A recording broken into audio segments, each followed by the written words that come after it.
Donc, bonjour à toutes et à tous. Je suis contente de vous retrouver.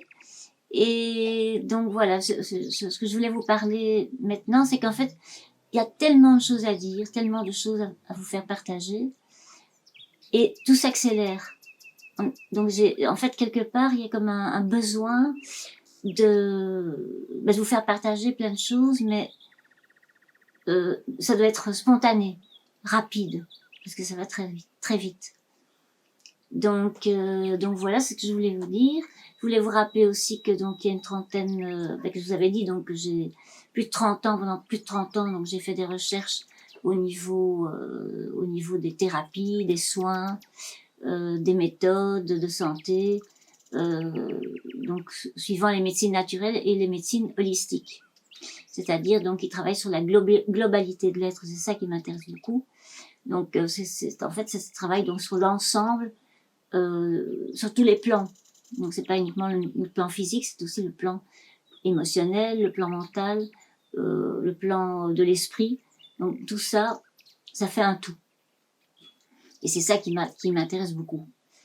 Alors, donc ça c'est quelque chose, mais c'est parce que c'est pour vous expliquer pourquoi aussi j'ai fait donc ces vidéos sur les centres majeurs, avec leur importance pour notre santé, parce que en fait ces centres majeurs ont un rôle primordial, du fait que justement ils travaillent sur le plan physique, mais aussi sur le plan énergétique. Donc, comme je vous en avais parlé, donc ce sont des, en fait, c'est une sorte de circulation, comme je vous en avais dit, j'avais dit, ce qu'on appelle les méridiens, parce que c'est des acupuncteurs qui travaillent donc sur ce type de système circulatoire, je peux dire.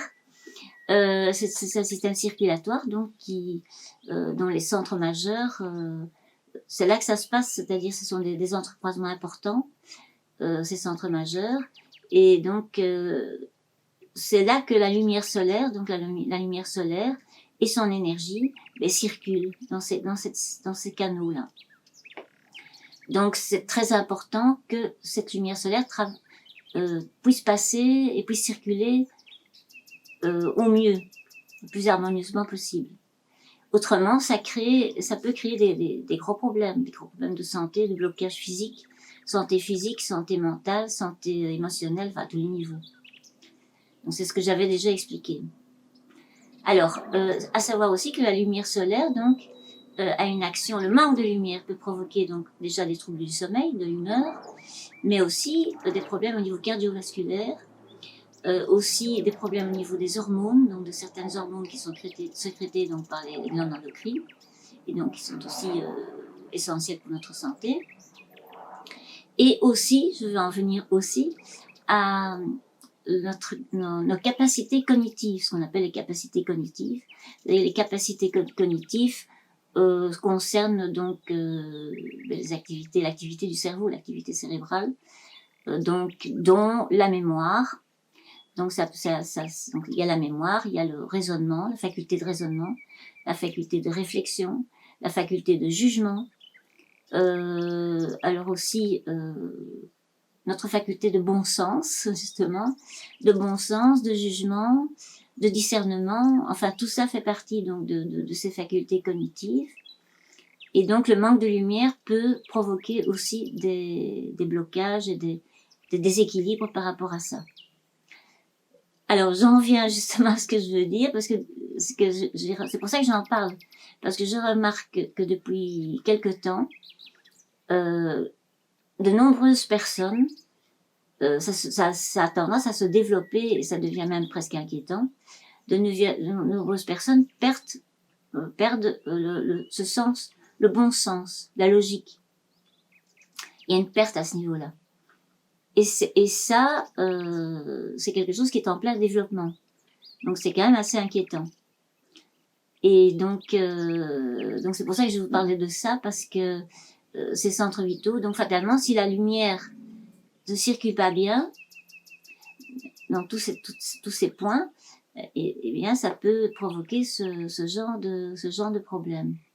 Alors la perte du bon sens, c'est quand même quelque chose de très important, et on peut remarquer, je pense que ça se trouve, on voit des personnes qui ont perdu ce bon sens dans tous les domaines, hein, quels qu'ils soient, que ce soit des domaines donc, de professionnels et sociaux, tels qu'ils soient, hein, donc je veux dire, diplôme ou pas diplôme, études ou pas études, on retrouve ça partout, hein.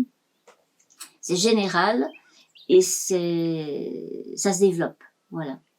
Alors, je pense que les personnes qui sont plus, qui travaillent plus la terre et la matière, donc les choses physiques, matérielles, ont moins cette perte de bon sens.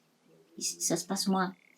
C'est-à-dire qu'elles sont, parce que c'est relié au fameux centre majeur dont je vous parle dans les vidéos précédentes, le centre majeur du coccyx, du bas du corps, qui nous relie à la terre. Donc on est relié à la terre par ce centre qui nous apporte les énergies de la terre et qui nous apporte justement le côté concret, le côté pied sur terre, comme on dit. On a les pieds sur terre, c'est une belle expression d'ailleurs. Et le bon sens, ça en fait partie, c'est-à-dire que donc, ce qu'on appelle le bon sens paysan, c'est ce qu'on appelait d'ailleurs, ça s'appelle comme ça dans le temps, le bon sens paysan.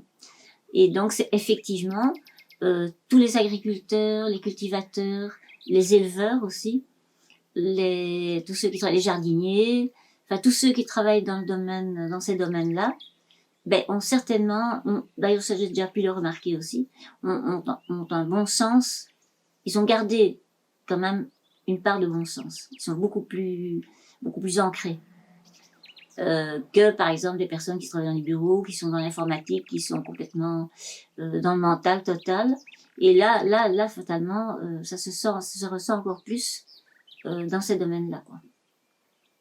Donc voilà, c'est ce que je voulais amener, parce que là, je voulais donner comme exemple, alors parce que ça vaut la peine, je trouve, comme exemple, justement, avec cette perte du bon sens, je trouve ça énorme, c'est cette histoire au niveau des masques.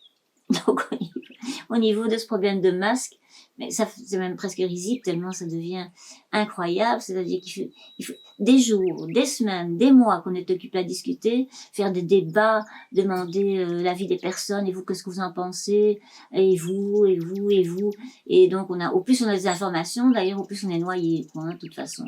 On a des informations, et des informations de tous les côtés, de tout et du n'importe quoi aussi, il y a tout. Donc, ce qui donc ne fait qu'accentuer le déséquilibre et la perte des repères, ça c'est aussi, voilà. Et donc ça c'est quelque chose de quand même assez étonnant, parce que il faut même pas beaucoup de bon sens, un petit peu de bon sens, ça suffit. Il faut pas des heures, des jours, des mois pour comprendre que le port du masque est indispensable et doit être obligatoire. Donc, pour freiner la propagation de l'épidémie. Donc, ça ne paraît pas évident à tout le monde, apparemment. Donc, on en parle, ça fait des mois, et c'est toujours pas fini, d'ailleurs, on en parle toujours. Hein. Bon, c'est tout. Et on n'est toujours pas arrivé à l'idée que ça devait être obligatoire. Donc, voilà. Alors, il y a de temps en temps des personnes qui ont quand même encore du bon sens, et qui, donc, certains médecins que j'ai entendus, d'ailleurs, qui tout de suite, ils doivent même pas réfléchir 5 minutes. Ils disent directement, ben oui, c'est obligatoire. C'est logique, c'est une logique implacable. Et plein de personnes, apparemment, ça n'a pas l'air d'être quelque chose qui leur vient automatiquement à l'esprit. Ce qui est logique, puisque bon, quelqu'un qui a un masque, donc un masque chirurgical ou un autre masque, enfin bon, qui a un masque, donc protège l'autre personne qui est en face de lui. Donc voilà. Et celui qui n'a pas de masque, lui, par contre, il contamine la personne qui a le masque. Hein. Donc voilà, s'il n'a pas de masque, l'autre personne. Donc là, celui qui porte le masque est contaminé, mais il ne contamine pas l'autre personne. Alors ça, c'est déjà, bon, c'est comme efficacité, disons que c'est très moyen. Tandis que quand les deux personnes ont un masque, donc c'est ce qu'il faut en Chine aussi, on voit tout le monde qui porte des masques, quoi, je veux dire, c'est tout le monde au travail, dans la rue, dans les transports en commun, enfin partout, quoi. Parce que bon, le bon sens fait que donc, fatalement, donc la personne qui a un masque, ben, elle protège l'autre, comme on a dit tout à l'heure, et l'autre personne qui porte aussi un masque, ben, elle protège l'autre personne aussi. Elles se protègent l'une l'autre. C'est-à-dire qu'il y a vraiment comment je dirais ça, une protection mutuelle, réciproque, qui fait que ça bloque la contamination. Et ça bloque donc la transmission de l'épidémie. Puisque là, ça ne passe plus du tout, ni d'un côté ni de l'autre. Donc voilà, c'est tout simple, quoi. Et donc c'est évident qu'il faut donc porter un masque, que le masque est même obligatoire pour tout le monde, quoi. Et pour le déconfinement, ce sera la même chose, parce qu'autrement, après, on parle de la deuxième vague, mais c'est même pas la peine alors de se déconfiner, parce que là, on va avoir la deuxième vague très rapidement, hein, ça c'est sûr. Hein. Alors après, il y a aussi des personnes qui sont étonnées. Ah ben oui, comment ça se fait? Le pic, ça ne descend pas, ça descend très lentement. Hein, il y a toujours autant, quand même, comment ça se fait qu'il y a autant de gens contaminés, qu'il y a encore autant alors qu'on a fait du confinement? Bah, c'est d'une simplicité encore aussi, une évidence encore énorme, puisque bon, pendant le confinement, ben, qu'est-ce qui s'est passé? Les personnes qui sont confinées, elles vont faire leurs courses. Elles vont au supermarché, elles circulent, donc elles n'ont pas de masque.